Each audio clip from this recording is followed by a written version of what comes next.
Le projet Astéropa 2 est le deuxième volet du projet Astéropa 1 portant sur l'étude des associations entre exposition au PFAS et risque de cancer.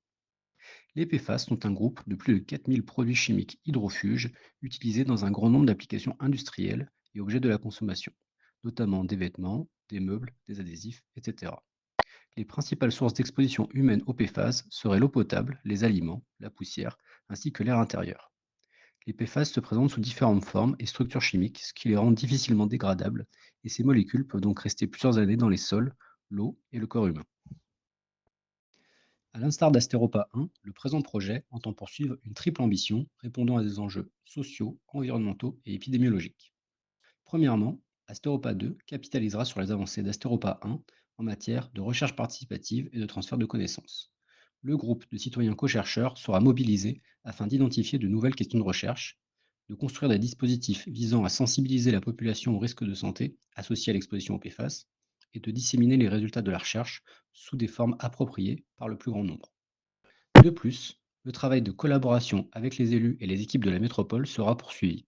Le transfert de connaissances à leur destination aura pour but de mettre au point des outils, comme des notes de politique, visant à fournir des informations fiables, compréhensibles et utiles à la prise de décision.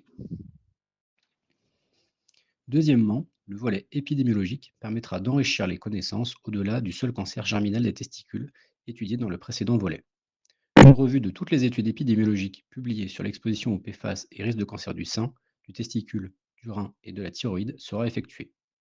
Par ailleurs, grâce à la mobilisation des données de la cohorte E3N, des analyses seront menées sur l'association entre l'exposition alimentaire au PFAS et le risque de cancer du rein, qui est l'un des cancers pour lesquels un effet étiologique des PFAS est suspecté, mais pour lequel peu d'études ont été menées. Troisièmement, l'étude des expositions environnementales permettra de compléter les approches de modélisation atmosphérique développées dans le cadre d'Astéropa 1, mais également d'initier les travaux de modélisation hydrologique. Concernant la modélisation atmosphérique, Astéropa 2 propose de développer une modélisation dite inverse, c'est-à-dire permettant de remonter à la localisation et à l'intensité des sources d'émissions de PFAS. Conjuguée à la modélisation directe, la modélisation inverse permettra l'établissement de cartes de concentration et de dépôt de PFAS, qui renseigneront sur les niveaux de pollution de sites densément peuplés ou de sites sensibles tels les hôpitaux ou les écoles. Parallèlement à ces travaux, les équipes du CLB et de l'INSA collaboreront pour modéliser les dépôts de PFAS au niveau d'ouvrages de gestion des eaux urbaines.